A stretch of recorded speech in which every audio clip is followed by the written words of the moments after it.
আমরা যদি তোমার পুত্রের গাছটিতে আমরা পাপী হয়ে যাব, ইহুদির হাতে শিকারী হয়ে গেছো, আর ওই দয়ালের হাতে রশি লাগাইছো।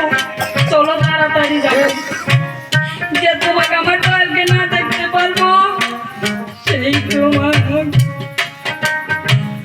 খাবো না আমি।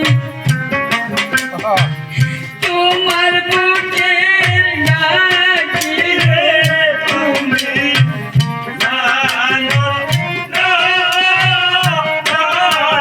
না, আহারি বলতেছে ঠিক আছে চল আমার সাথে। আবার তবে আমার দয়ালের কাছে গেছে। মানুষ হইয়া চিনি নাই রে, চিনে পশু হইয়া রে তোরা জানোস না, জানোস না।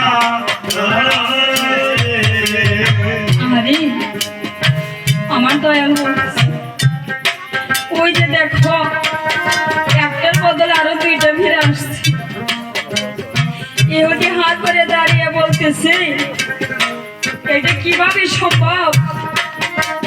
জঙ্গলের পশু একবার ছাড়া পেলে যে ফিরে আসে আমি তো আগে জানি না। দেখে আমার দয়ালকে কত কথা বলতেছে, আমার দয়ালের পায়ে পড়ে বলতেছে দয়াল গো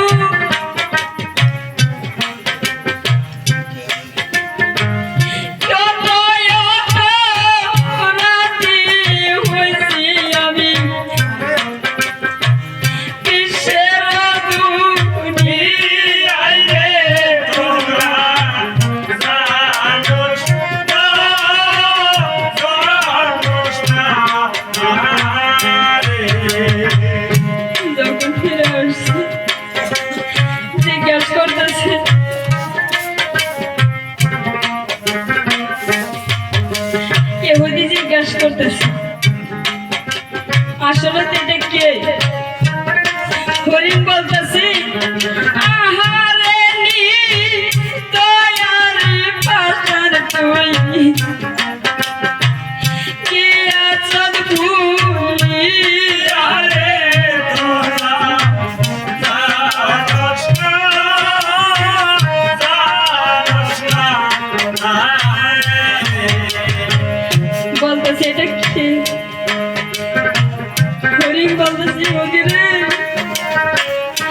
ওই 18,000 মুখ লাগাতে যাবি তার আল্লাহর রাসূল সেই দয়াল। ইহুদি বলতেছে আরে মানুষ হইয়া চিনতে পারলাম না, পশু হইয়া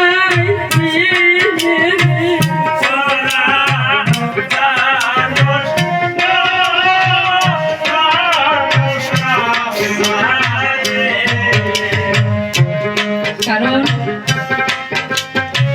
যদি সত্যিকারের সন্তানের মতো সন্তান হয়ে থাকে তাহলে মাকে উদ্ধার করতে পারে, তাই না? বাবা হারিয়ে গেছে, জন্ম দেখে মা বাসায় আছে। বাবা থাকলো কতবার জিজ্ঞাসা করতে চাইছি না রে তুই কি খাইছ?